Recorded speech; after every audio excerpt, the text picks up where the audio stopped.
बिस्मिल्लाहिर्रहमानिर्रहीम। अस्सलामु अलैकुम वरहमतुल्लाहि वबरकातुहू।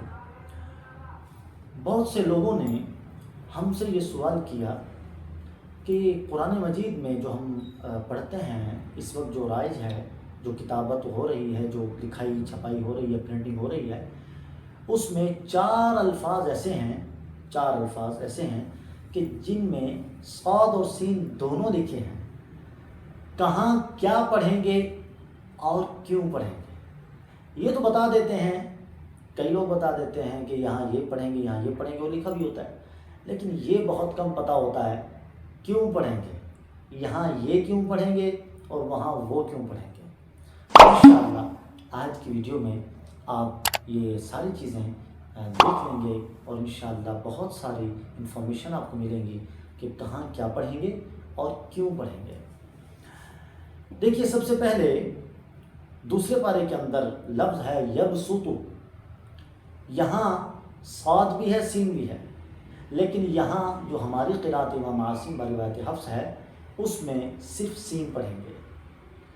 और दूसरा लफ्ज़ है 8वें पारे सूरह आराफ के अंदर, उसके अंदर बस कौतन का लफ्ज़ है, तो वहाँ सीन पढ़ेंगे क़िराअत इमाम आसिम बरिवायत हफ्स में। इसी तरह 27वें पारे सूरह तूर के अंदर अम हुमुल मुसैतिरून है, वहाँ दोनों पढ़ सकते हैं, चाहे सीन पढ़ें चाहे साद पढ़ें, दोनों पढ़ सकते हैं, दोनों दुरुस्त हैं। और चौथा और आखिरी लफ्ज़ है 30वें पारे की सूरह गाशिया के अंदर बिमुसैतिर, तो यहाँ सिर्फ साद पढ़ेंगे। अब ये तो पता चल गया कि कहाँ क्या पढ़ेंगे, लेकिन क्यों पढ़ेंगे समाप्त कीजिए। देखिए, क़िराअत जो हम पढ़ते हैं कलाम तो अल्लाह का है, लेकिन जिन लोगों ने क़िराअत की खिदमत की, कुरान की खिदमत की, क़िराअत को फ़रोग़ दिया, अल्लाह ने ऐसा उनको कमाल और ऐसी उनको मकबूलियत अता की कि कुरान की क़िराअत की निस्बत उनकी तरफ हो गई। जैसा कि सूरह बकरा कहते हैं गाय वाली, गाय, तो अब सूरह बकरा का माना हुआ गाय वाली सूरत। चूँकि वो गाय एक अल्लाह की वलिया की थी, अल्लाह के वली की थी, तो उस निस्बत से उस सूरत का नाम, उस वाक़े की मुनासबत से उसका नाम जो है वो सूरह बकरा रखा गया। इसी तरह बुखारी शरीफ, मुस्लिम शरीफ, ये जितनी भी हदीस की कुतुब हैं, बड़ी ज़बरदस्त किताबें हैं, सही किताबें हैं, इनको सही बुखारी में ये हदीस है, हालांकि हदीस तो हुज़ूर अलैहिस्सलाम का फरमान है, लेकिन निस्बत इमाम बुखारी की तरफ हो रही है, तो इसमें परेशान होने की ज़रूरत नहीं कि इमाम बुखारी ने कोई अपने घर की बातें की हैं या कोई अपनी बात की है। ऐसा नहीं है, किसी को गलतफहमी ना हो कि यार ये क़िराअत इमाम आसिम क्या कह दिया, क़िराअत तो अल्लाह का कलाम है, तो बिल्कुल अल्लाह का कलाम है, किसने इनकार किया कि अल्लाह का कलाम नहीं है। लेकिन एक मंसूब निस्बत हो गई है एक अजीम वली की तरफ, एक अजीम इंसान की तरफ, कि जिसने कुरान की क़िराअत की बड़ी खिदमत की है। तो इस तमहीदी गुफ्तगू को समझने के बाद अब ये समझिए कि कुरान मजीद की 7 क़िराअतें बहुत मशहूर हैं। मैं बरकत के लिए उनके नाम ले देता हूँ।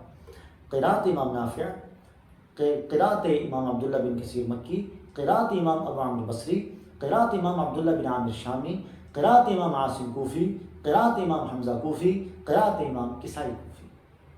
जी हाँ, ये 7 क़िराअतें हैं और हर क़िराअत, हर इमाम के 2-2 रावी मशहूर हैं तो बहुत सारे, लेकिन मशहूर 2-2 हैं।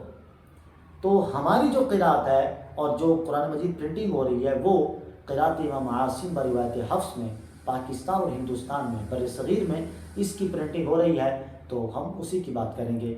तो क़िराअत इमाम आसिम के 2 रावी हैं, एक का नाम है शुअबा और एक का नाम है हफ्स।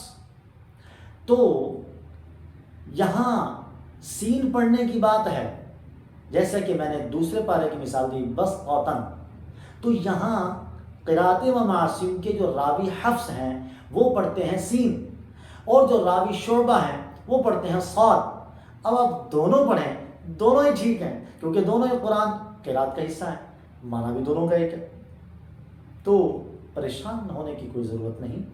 हाँ, इल्तिज़ाम करना होगा एक का कि अगर आप रिवायत हफ्स पढ़ रहे हैं तो अब आप यहाँ सीन पढ़ेंगे, और अगर आप उस्ताद से रिवायत शुअबा पढ़ रहे हैं اب آپ وہاں صاد بھی پڑھ سکتے ہیں، لیکن یہ نہیں کر سکتے کہ بھائی جو مرضی پڑھ لو تو ٹھیک ہو جائے گا، نہ، فالو کس کو کر رہے ہیں آپ اس کو لے کر چلیں گے۔ دوسرا 8ویں پارے میں جو ہم نے بیان کیا سورہ اعراف کے اندر جو بسطتن کا لفظ ہے، بسطتن، وہاں بھی سین ہے، وہاں بھی یہی بات ہے کہ جو راوی حفص ہیں جن کی ہم روایت پڑھتے ہیں، روایت حفص، تو وہ یہاں سین پڑھتے ہیں، اور جو دوسرے راوی ہیں شعبہ وہ یہاں صاد پڑھتے ہیں، اس لیے دونوں درست ہیں، لیکن استاد کی اجازت سے آپ چاہے روایت حفص پڑھیں تو سین پڑھیں گے، روایت شعبہ پڑھیں تو صاد پڑھیں، اس اعتبار سے کوئی بھی پڑھیں تو بالکل ٹھیک ہے، لیکن یہ نہیں کہ بھائی جو بھی پڑھ لو ویسے پڑھ لو، کوئی پتہ ہی نہیں ہے بس ٹھیک ہے، ایسا نہیں ہے۔ تیسرا، اب وہاں سوال یہ پیدا ہوتا ہے کہ یہاں دونوں کیوں پڑھ رہے ہیں؟ تو وہاں جو راوی حفص ہیں، روایت حفص ہے، اس میں ہی دو صورتیں ہیں، سین اور صاد کی، تو دونوں پڑھ سکتے ہیں، وہاں اجازت ہے، وہاں آپ ٹینشن فری ہو کر آپ صاد بھی پڑھ سکتے ہیں، سین بھی پڑھ سکتے ہیں۔ اور جو چوتھی جگہ ہے بمسیطر، وہاں قراءت امام عاصم کوفی، چاہے راوی شعبہ ہوں چاہے راوی حفص ہوں، دونوں ہی وہاں صاد پڑھتے ہیں، اس لیے وہاں صرف صاد پڑھا جائے گا۔ تو یہ تھی وجہ کہ قرآن مجید میں 4 الفاظ صاد اور سین والے ہیں، تو کہاں کیا پڑھیں گے یہ بھی آج ہم نے سماعت کر لیا، اور کیوں پڑھیں گے یہ بھی سماعت کر لیا۔ اللہ کریم مجھے اور آپ کو صحیح طریقے سے قرآن مجید پڑھتے رہنے کی توفیق عطا فرمائے۔ یہ انفارمیٹیو ویڈیو ضرور شیئر کیجیے گا، اور امید ہے لائک تو ویسے ہی کریں گے، لائک بھی کیجیے اور اس کو آگے شیئر بھی کیجیے تاکہ قرآن مجید کا یہ علم دوسروں تک بھی پہنچ جائے۔ اللہ حافظ۔